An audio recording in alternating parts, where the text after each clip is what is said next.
This is Inside Out. Nabasonye nategedde nalwise tayina yejjulu zinatulawo nga bwolaba omulambo gw'osanze awo omuntu najja abapoliisi bakumukwatiyako nga bamusse balala ekyo wakakitegeera banyula myaka 10 nti nalwise takuyinaako buzibu nenakalema era ne bagamba nti n'omusajja takumanga ku Facebook nyini gwabifabricating kakati oba kawunti zonna bazinzijeeko nwanyi emyaka 10 butagenda nga ndi humiliated. I want to go home when my head is ready. Will you get the money? If they give it to me, if not, I'm determined to go home. With or without their money. And for me, let me tell you, Mwanga, we are heading for bloodshed. I'm telling you. How? Museveni's succession battle is reaching a bloody stage. It is resolved. Tell you. It is resolved. Let me tell Museveni can now win this election with 70%. If his son came, he can win by 80%. One of the serious contenders, who is very serious and quiet. Kubanga what you don't in Uganda. Gumuanga what down. If I die today, the battle in my family becomes fierce. You? Yes. One, they come from different mothers with poisoned minds. True. In fact, I'm one of the parents who tell my children, oh, you're Tomula Musa. You're Tomulinya yo. Tomugenda yo. I'm not interested in seeing you united. You are not united. You are not interested. I'm not interested in uniting my children. I thought you'd be interested in your wives and your children uniting. No, Sagala. I have now a different type of parent are you?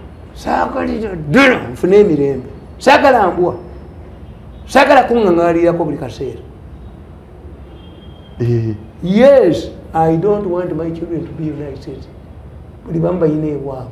Obambaga tomulinnya yo. Tomugenda yo. You can. Obalumbe temulinnya yo. Abeno babeereno namwe mbeereno. Mukimayo ki? Mirundi. Yes. Are you sober? I don't want my children to be united. Because every day you have proxy wars from their mothers. Why do you go to a wedding? Lwaki mugenda abechegera mugenda ku wedding yabali? Namunkolere mmwe. Don't disturb me. Abanna mayanja bakola byabo, abanna simba bakola byabo, abasanyu bakola byabo. Yes. Oli bagattadde. Sagala bagatta. Mbatusiza ku level y'okusoma. Sagalira ddala kumala ku mirembe. Kakati nje kubuulira nti wowe bakumalirako ebire nga beegaso wanga beeyawula. Nkubuulidde. Sibiyagala. Kakati nagamba ne mukulu wange nga ayagala obba united. Ne mugamba abo ba mukazi omuva ku baana bange. Baliki. Oba bewasa bewase. If they are stupid. But not to create trouble for me. Kakati nkubuulira ne gamba. That's a serious mission. You need to talk to Catholic fathers to help you to unite these families. So they speak one language. I don't want unity in my family. No. Kakati abaana abange okuyunitinga nga bafunye kwaluzi nga tebalina proxy wars z'abamama baabwe. Nti every time it will be caught up in quarrels when you have your own problems. Kakati that's one. I'm not learning anything from you. That Museveni's succession is not like Ruto's succession. Abe Kenya baina kye bayita electoral college bagagga baina katero yaabwe mwe babbira abo nabalayira Odinga baani babba mu gavumenti kasoli ne bamugweka ne bakola ki kakati wano mu Uganda ka group katono ke electoral college akagaggawadde kayina okumanya who will protect their wealth, and some of the wealth has not been accumulated in normal means, methods, criminality. Kakati mu Uganda muyina very complex, the issue is very complex. Nti nze mbiraba nti somebody batudde mu meeting ne bagamba nti what if today Museveni dies? This year Jatinamiaru is campaigning for him. Yes. But if we wake up one morning nga mufu. Nembaga nti no, that's not an issue. The Ugandan constitution provides for an elaborate succession process. Is it elaborate? Yes. The vice president takes Shall for 90 days. No. You see, if you have fears that the vice president is not capable of maintaining power for 90 days, mumujewo.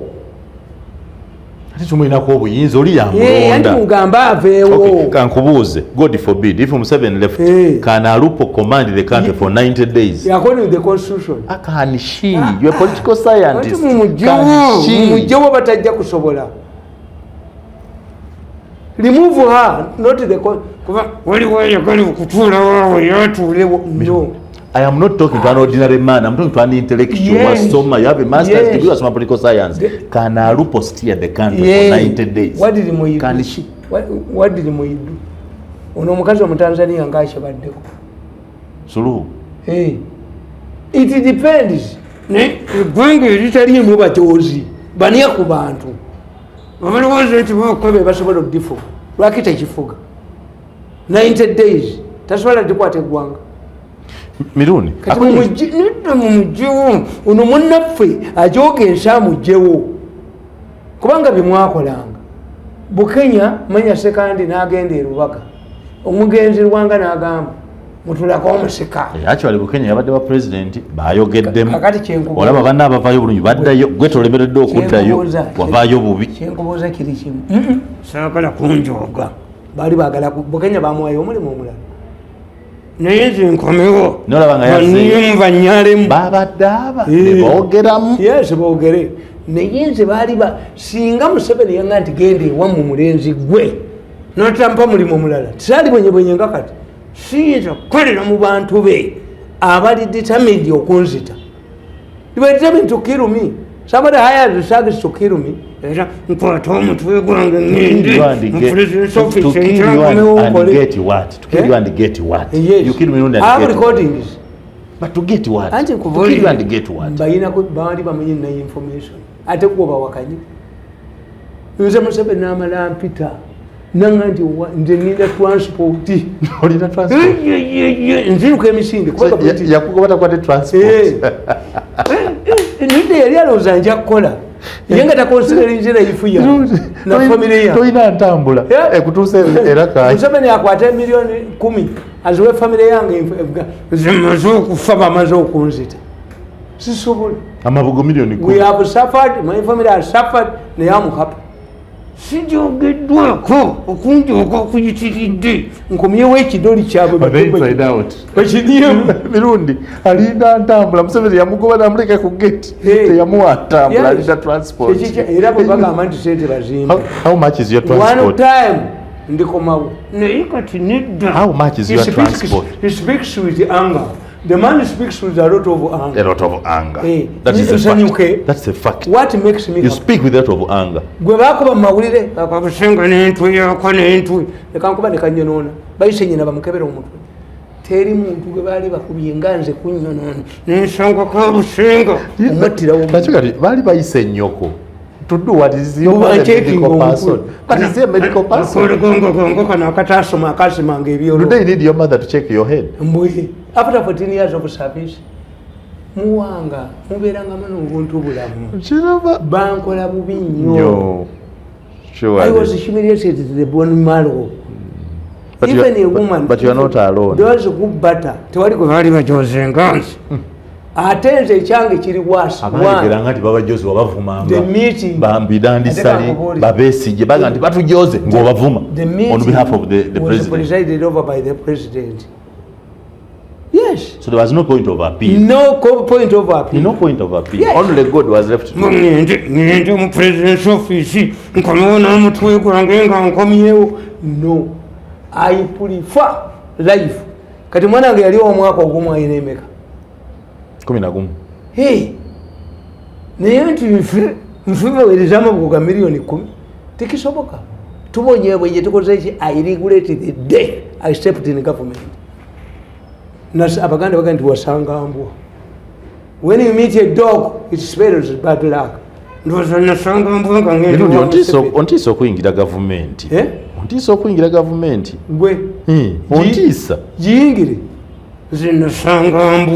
nasanga mbwa era bannange bonna betwali bali bulungi naye nze nengenda mu state house muli abajoozi nokuba omwana wa muno nomukuba nomujogera ddala olumumatirangako mirundi tova mu suuti oneddeire zaabwe oli yawandiise kunagamba omusajja alina emyakatuyogera nga bya busiru esuuti wangala emyaka emeka esuuti nalimu mu mugondire zezino zaliwo wano leka kwogera masuuti na busiru nagebwaga mivumba omulabi waffe yagatubuuzaga musajja alina suuli meka buli lunaku ndala abaana bange basomerawa bali awa manga aitalina nakagaali kamusindika muleki nze najogebwa nnyo nasanga mbwa nga ngenda mu state house I wake up at night and cry era mbadde happy nnyo akobakampe nziruke sina kibambeeza mu gavumenti toyagala mulimu oyagala sente sake kazi ya serikali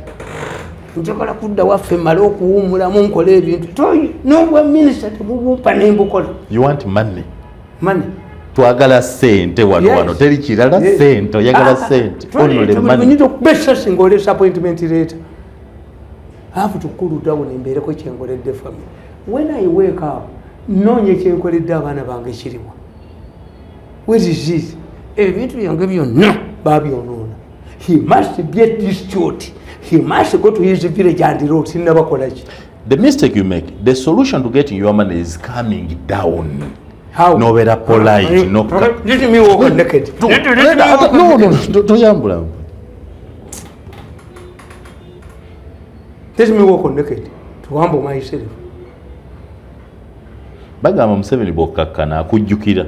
Nkugambi sina gyenzi kankana mukuba sina kyennabakola. Abakkakkanya abajjukidde. Nkugambi balina bye baakola. Babbekikamya baliyo bakola. Bamanya Mushenga bakola. Sagala mulimo. Bukenya yazzeeyo n'amusisinkana. Sagala mulimo.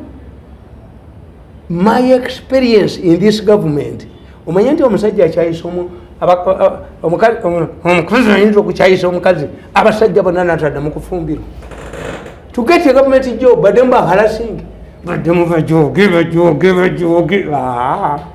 I want to cool down the inside out. Mirundi njagala kukakasa nti siraba wali blood step mu Museveni succession wanga oleda afunye omusika mutabani we clearly designated well trained positioned opponents bo bamanyi abamutabani we ye Bobi Wine onule Bobi Wine who is pumping money in Bobi Wine to raise dust bazungu nti ono tasobola mu controlling bazungu mozi tasobola mukimuwe oba mutemera ku kizinga mukimuwe yeye kaya ina amaanyi agafuga eggwanga.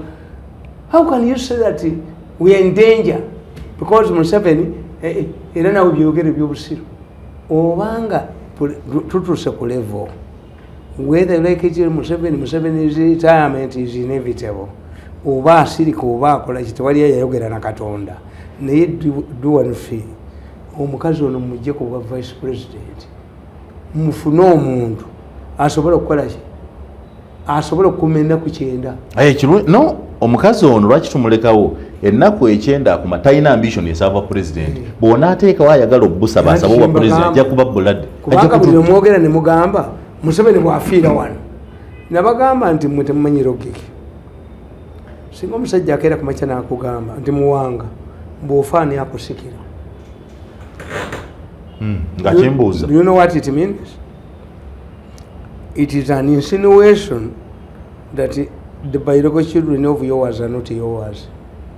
Kubanga nina abaana nombuuza nti bw'ofaani akusikira muwanga ani akusikira ng'ofudde ni omwana wange anti kiba kitegeeza oli nakikugamba kiba kitegeeza tuyina baana batwale ku DNA kikitegeeza kati omuntu baga singa Museveni asirikira wano olwaleero is a human being. Yes, kitegeeza tewali gwe balaba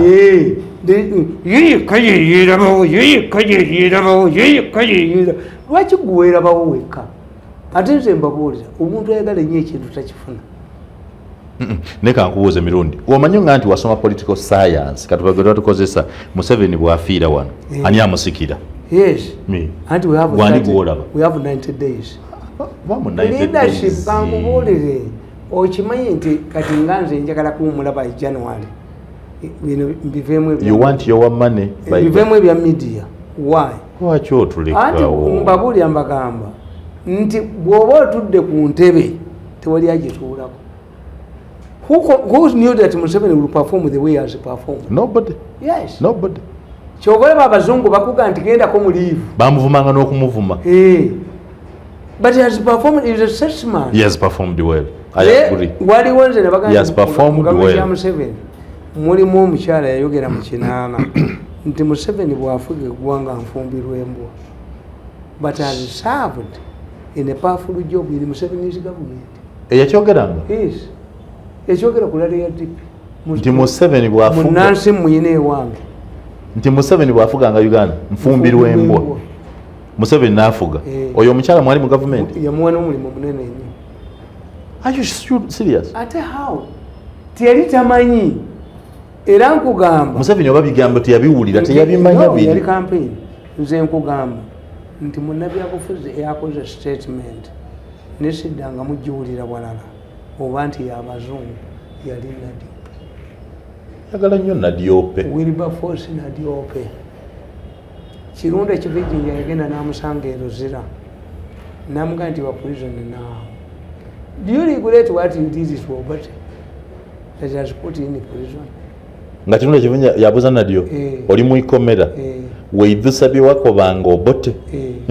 N'amuddamu ati. I don't regret because in politics there is nobody who is old enough to see the future. Nadiope bwe yakoba mu byobufuzi sigiwulirangako walala tewali muntu muwanvu bulungi kulengera biri mu maaso. Nze nakubanga abantu ngamanyi nti bali ngoba mu state wakubanga abantu walinga ku CBS ndimba ya Museveni naye nalimanyi nti bali ngoba mu ng'omubbi w'enkoko. Nze kyenzijjukira wagamba oba kugamba mirundi ovumanyi abantu binaga nze ndimbwa ya ajja ku geti gwe ngoma agikuvanga eridde enkoko ewaka bagoba embwa nebakifutulanga eridde ennyama y'abagenyi embwa bagigoba embwa bagitwala ng'ebbye emmere y'enkoko ng'ebbye emmere y'abagenyi. Now I want to ask you ekibuuzo kya Nadiope. Do you regret having attacked others for Museveni? I don't regret nenya bennakolera tebali nga mubbi wa nkoko. This is not the treatment I deserved. Okutwalira ddala ng'omubbi w'enkoko ngo atayina nze nina okukomawo nina okudda nze nina okugenda mu bantu abamufukamize netonde banteeke mu lugosi lwabwe. Let me ask you in English for clarity. Do you regret attacking other people to defend the president? I thought I was doing a service to people who would reward me. We are motivated. My role I thought was to consolidate Museveni in the power. I didn't know that I would be treated the way I was treated. Do you recognize Museveni's contribution to the change of your life? Which one? He elevated you to a status you are now served as this. Which one? You once served. You served for 14 years. Nobody else has served that. And you go back with what? That's a problem. Do I have a building in Kampala? No. Even in my home area, I have no building. My children have suffered. Some have never seen an inside of a classroom. But to celebrate the opportunity, nze sinnagifuna that for 14 years. Emyaka gye wamala ne bad black twanyumirwa waliwo omwana waliyo ki. What do I celebrate? Tell me which I celebrate from government. You show me one that it needs to be celebrated. I got the opportunity. The opportunity. I wish you could work in this system. You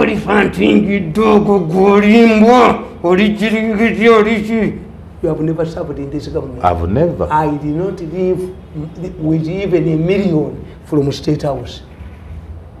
Sabbayo yaddo omutwalo gwa se ng'onozijowa olimbwa esente baziresa 5 billion nvanika omulala waggulu gw'olimbwa.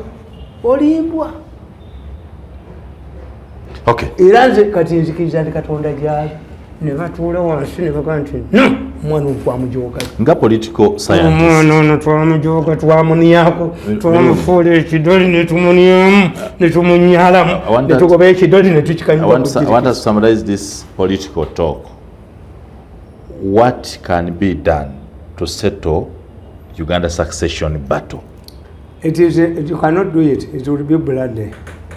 I told you that where you see a number of factions, formidable factions, fighting for each cause a right, the war cannot end. It must be bloody. Fighting for what each of the factions calls the right. Muhozi tabadde mu government. Muhozi sayina skando ya government. Nakwata fo bamanyi badduka. Waliwo ebikolobero bye bakoze nga bamanyi without power tebasulawo wano. Balina abantu ngaffe be banyeddeko ne banyalako nga we are hitting with the anger. And we are many. Nze nkubulya wali gwekankobozi olowooza Lumumba talina sente. Aina. Yes. Lumumba is rich. Why is he bitter? It's very rich. Lumumba is not after money. It's about respect. Obana komba mufa. Bantwala ng'omubbi w'enkoko. Museveni yantwala ng'omubbi wa Mirundi, are you safe? Ntula ne wange ne ngani okujjako kati ennaku zonna kitegedde ti abasajja abakuba baali 100 wali oyingira mu bizinesi ne bulijjo ntula ne bakana naye Museveni okuntwala ng'omubbi w'enkoko. Omubbi w'enkoko nga ne mange bamukuba amagulu ne bagamenya. Museveni nantwala ng'omubbi w'enkoko ng'omuwanga sigana agonjogererako ne batwala omubbi ne bakuba amawulire ne bakuba ne boonona ng'omubbi w'enkoko. Nze ekinnuma kiri eki ate gwe gw'obireeta kubanga nga nja kukwata entebe njikukube. I don't want to be reminded about that type of history. You lose my temper when I'm interviewed by people. I'm normal. State House. Are you bored? Well, somebody gave it. Did somebody give it? Okay. Where are you safest? My history. Where are you safe? Where are you safe? Bloody surges. When I hear this, yes, where are you safe? When Bobi Wine becomes president, when Museveni returns as president, or when Muhoozi becomes president? Where are you safest? When Muhoozi becomes the president. Why? I have a bond with him. I've observed him. When I was appointed 5 times, Muhoozi secretary sent me money. When I was sacked from State House in September, Muhoozi gave me money for Christmas. Muhoozi appreciated what I did to his father. Do you remember that? Muhoozi nga Muhoozi president kubye nakola ebitusobola kungabanga mubbi wankoko. How sure are you? Ekyange kyali kinene nnyo nga Museveni yatudde mu ntebe. Bantwala nga mubbi wankoko mubbi ng'embwa yennyini ekombye mu nva z'abagenyi. How about nga muganda munno Kyagulanyi yali mu ntebe ne mubyogera mu Luganda? Tekisoboka. Nze nkugambye nti waliwo omukazi akyawa obufumbo ng'omusajja amuyisizza bubi. Even the word government, I don't want to hear it. Blood surges when I hear the word government. To tell you how I hate government. Bannange bonna benali nsinza amaanyi nimba nga nze ali ku ttaka atalina kye yabakola ne banfumula ng'omubbi w'enkoko. Museveni yangobanga mubbi wa nkoko muwanga tewaliyo. I was humiliated. Oyogera n'onkwasa n'ennaku. Sometimes I feel what happened here. Bakola bati. Did you sit down back to wansi? Anyway, katubireke ebyo. Ekyo katukireke. Ekyaliwo ku lunaku olwo. Do you know that I mixed poison in fe? Nga mayindi the following day amawulire gagenda kunkubaganya n'ono. Nali nywedde obutwa. Nvudde mu meeting ne Museveni nali nywedde obutwa. But you have told me, Mirundi. I wake up in the middle of the night and I cry. Okay. This is what you have told me. I don't want to be reminded of the day I went and met Eyonvuddeyo naye kino wakinsomesa. The years have worked. Wangamba muyanga. Never jump from one extreme end to another. Yes. You understand? Yes. But you do it How? You jumped from one extreme Which of one? disappointment to an extreme point of anger. Which one? So you are running two extremes. Kakati, what do you want to they are characteristics of human beings.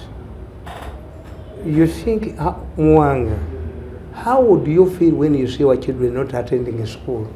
In a government you supported, you contributed to. You feel bad. Tuyine chiwa bakola. Babukubi n'ogenda. He must be a destitute. Somebody is determined. He must be a destitute. He must go to his family and the roads. You've been fighting for sports in this country.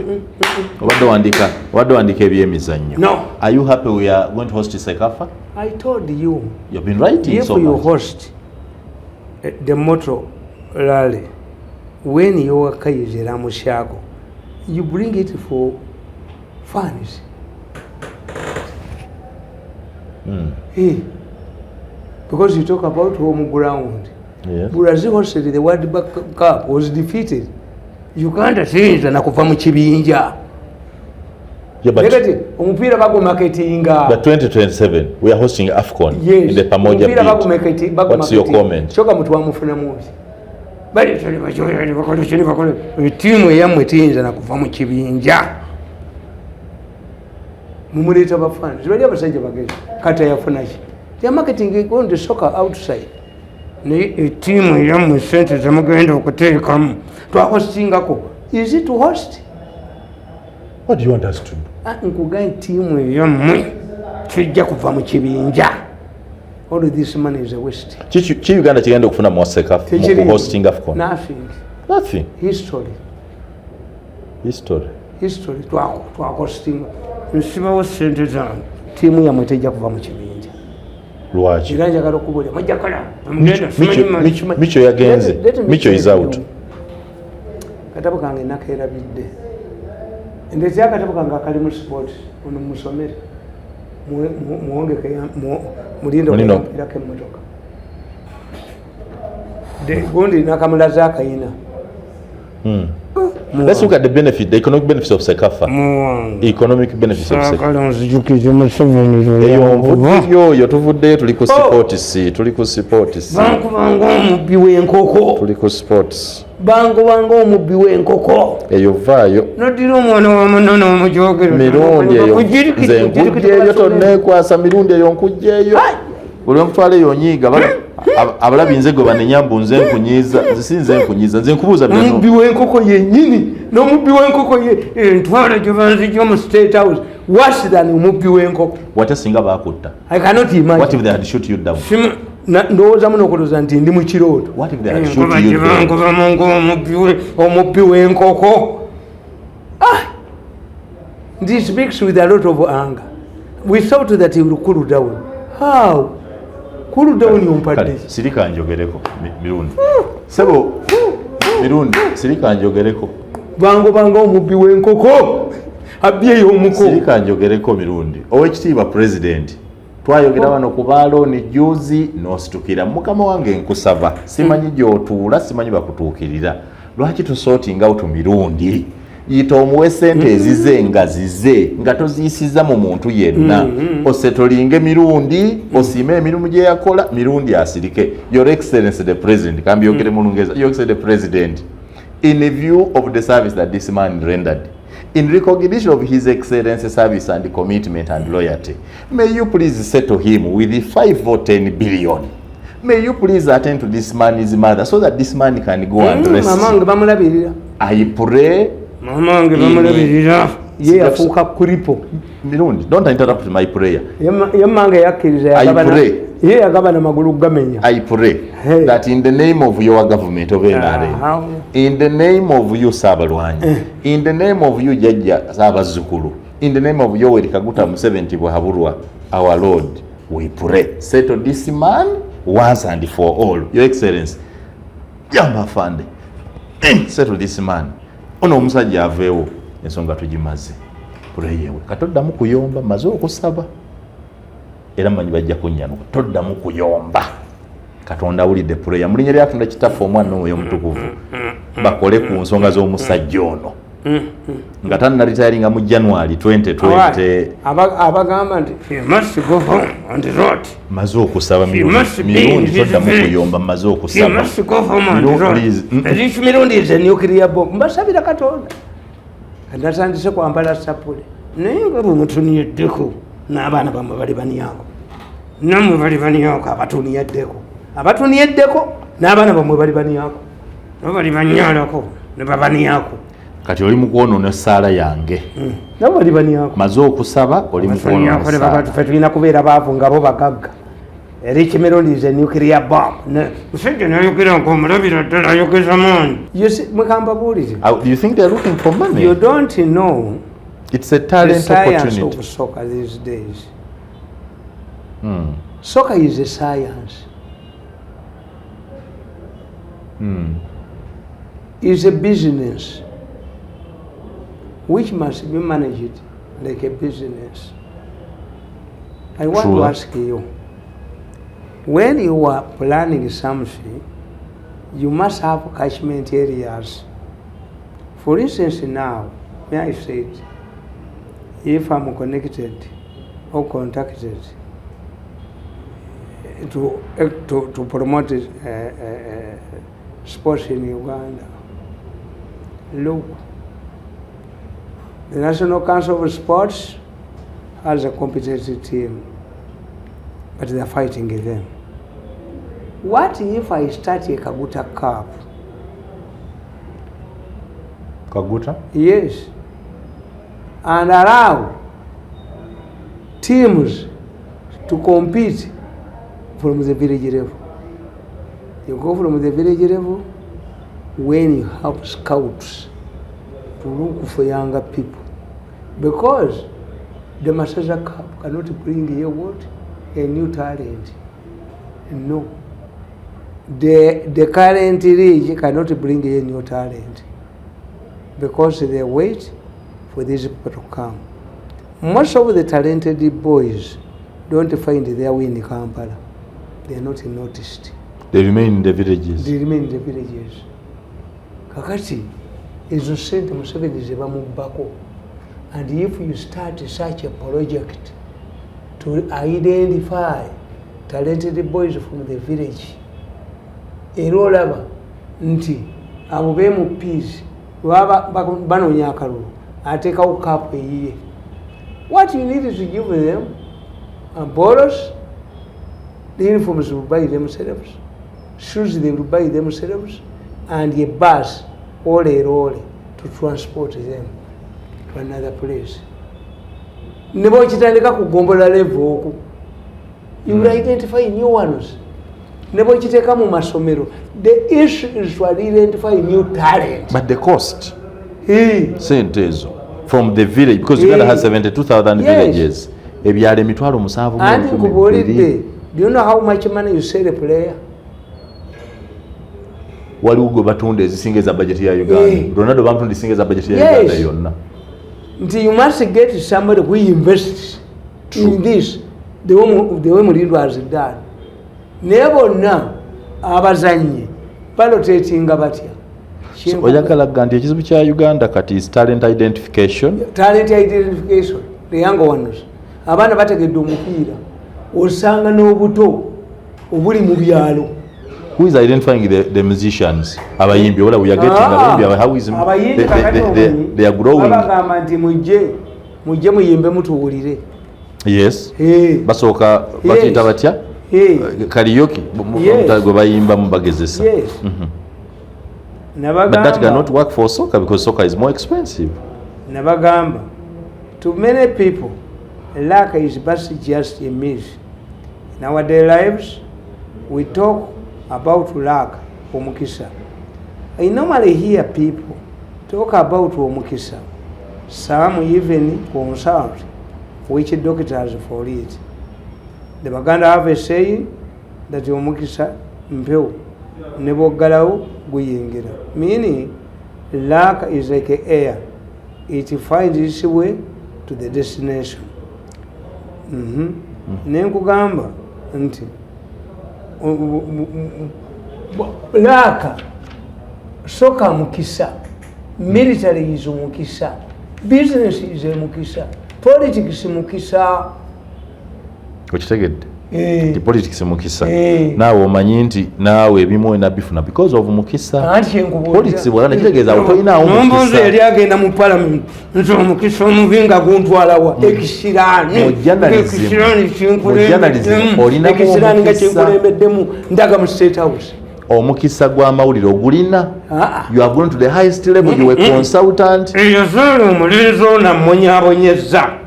Olunaku lwe yazaalibwa ammonya ali omu. Only one man has killed life yange yonna kuba ntya ate sinza muwagirako. Teri mulala, teri muntu ayonoonye life yange na life y'abaana bange. Omuntu ali omu. Famire yaffe yonna ntunula n'enkaaba nti omusajja yamaliridde okunjogera ddala. He must go home atoyezefereje. Naye bw'atalifuna bwa president liita mu ttaka. Kubanga bajoze bayitifu tukeera kolima. On the inside out. Yosefu Tamale Mirundi. Tubadde ku bya mizannyo naye ebintu bwebityo bitambivuddeko. Benyondo mutwe. Todda mukunzijukiza bintu. I made a loss, I made a loss. I sold on credit, I sold on credit. Mirundi, zeno mbadde ku bya mizannyo. State House ekujja mu ebintu bya State House ebibonyaamonyenda famire yange n'abaana bange ne batasoma. Nakimayo ki? Nasanga mbwa. Singa motoka yandomera. Singa motoka yandomera ndageerwa kitula n'endomera n'enjita. Yali badde mbijja nzessa Simon. Ogenda mbujo. Yanga Lutaya. Mirundi. Tabiddanga mukule.